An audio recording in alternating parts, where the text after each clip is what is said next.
sou a Eduarda do canal Matemática e no vídeo de hoje teremos mais um tema da trigonometria, arcos e ângulos. Deixem sua curtida, comentem aí embaixo e compartilhem com os amigos. Beijo! Hoje aprenderemos mais um tema da trigonometria. Para melhor entendermos o que é arcos e ângulos, precisamos saber diferenciar o que é uma circunferência e o que é um círculo. O que é uma circunferência? A circunferência é essa linha que fica ao redor do círculo, essa linha que delimita o círculo. E o que é um círculo? O círculo vai ser o que fica dentro da circunferência. Essa parte da circunferência aqui, ó, é apenas o que fica dentro. Toda circunferência tem um ponto central e desse ponto central tem um raio. Qualquer circunferência tem que ter um raio. Essa daqui, inclusive, que mostramos que é um círculo, ela também tem um raio. Algumas circunferências têm dois raios, que vêm até aqui, ó, e chamamos ela de diâmetro. Percebendo que o que fica fora é uma circunferência e o que fica dentro é um círculo, vamos para o arco, que é uma parte da circunferência. Quando esse segmento aqui não passa pelo ponto central, a gente não chama ele de arco, a gente chama ele de corda. Arco é uma parte da circunferência. Como podemos ver aqui, o ponto A ao B, dentro desse ponto A até B, tem o F, uma linha. Chamamos esse ponto de AB, do ponto central até eles, o ângulo de alfa. Então, esse é o ângulo menor. O ângulo maior, que vai do A até B em relação a F duas linhas, que é essa parte aqui, nós chamamos de arco maior.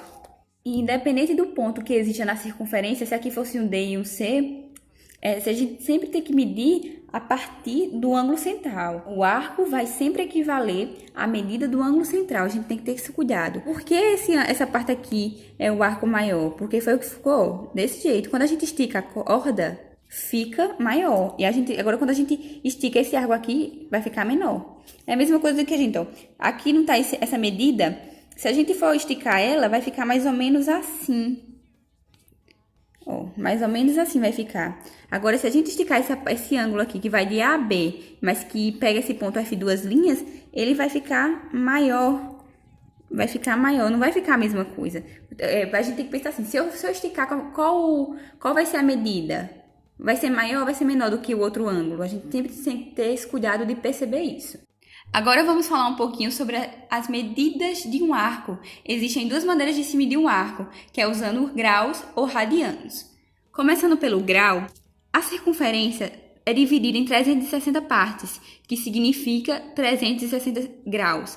Então, cada parte dessa circunferência equivale a 1 grau. Aí a gente coloca 1 sobre 360. No total, temos 360 partes de graus. E a gente vê muito isso no dia a dia, porque aquele rapaz deu uma volta de 25 graus, deu uma volta de 180 graus, de 90 graus. Agora aqui em radianos já é um pouquinho diferente. A medida de um arco, desse arco aqui, ó, terá que ser igual à medida do raio. A gente descobre um radiano quando a medida do arco é igual à medida de um raio. Eu coloquei até valores aqui para a gente ter uma noção melhor. Qual é a fórmula que a gente usa? Que é um rádio equivale ao comprimento de arco sobre o comprimento do raio. Já no radiano é diferente. A medida do arco terá que ser igual à medida do raio, porque a gente dividindo dará o valor de 1 radiano. Então, aqui, um rádio vai ser igual ao comprimento do arco AB sobre o raio. Aqui eu usei esse exemplo, eu coloquei aqui os valores de 10, 10 e 10, 10 do arco e 10 do raio, para a gente dividir. Usar essa formulazinha aqui que a gente tem. O comprimento do arco vai ser 10, dividido sobre o comprimento do raio, que vai ser 10, que vai dar 1 radiano. O comprimento total da nossa circunferência é dado por 2πr. Então, se o comprimento total da circunferência é igual ao tamanho do raio, a gente pode cortar aqui e dizer que uma volta é equivalente a 2π e 360 graus é igual a 2π.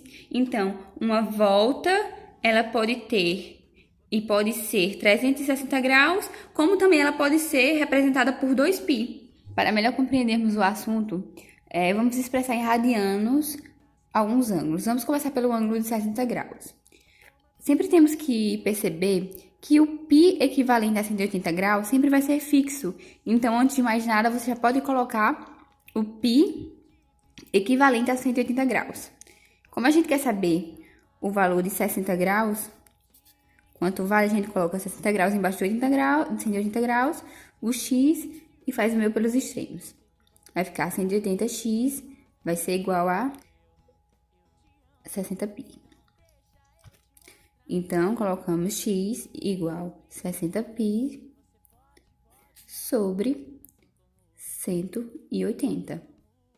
Podemos cortar os zeros, dividir por 6, que vai ser igual a π. 18 dividido por 6 vai dar 3, vai ficar π sobre 3. O resultado de 60 graus será π sobre 3. Vamos agora olhar o resultado de 240 graus. Em 240 graus será a mesma coisa. Como a gente vai fazer? Coloca a parte fixa, que é π equivalente a 180, coloca aqui embaixo do 180 a 240 graus, equivalente a x, que a gente não sabe quanto é que vai dar em πs. Coloca, faz o mesmo pelos extremos, 180, x vai ser igual a 240π, x vai ser igual a 240 sobre 180. Corta aqui, 24 dividido por 18, a gente pode simplificar por 6. 6 vezes 4, 24, que vai ficar 4π sobre 3. Então, 240π dividido por 180, a gente simplificando, fica 24 dividido por 18, a gente pode simplificar por 6, fica 4π sobre 3. Já para transformar em graus, a gente pode colocar aqui, não vai ser 2π sobre 9, a gente pode colocar aqui 2π, que no caso vai ser 2 vezes 180, sobre 9. Podemos dividir o 180 por 9, que vai dar 20. Coloco 20 aqui. 2 vezes 20, que vai ser igual a 40 graus. Lembre sempre de botar esse tracinho aqui para não confundirem. Como é que eu fiz? Repetindo outra vez. 2π já é a mesma coisa do que... Esses 2π aqui já vai ser a mesma coisa do que 2 vezes 180. A gente pode dividir o 180 por 9, que vai dar 20. Multiplicando o 20 duas vezes vai ser igual a 40 graus. Então, 2π sobre 9 vai ser igual a 40 graus.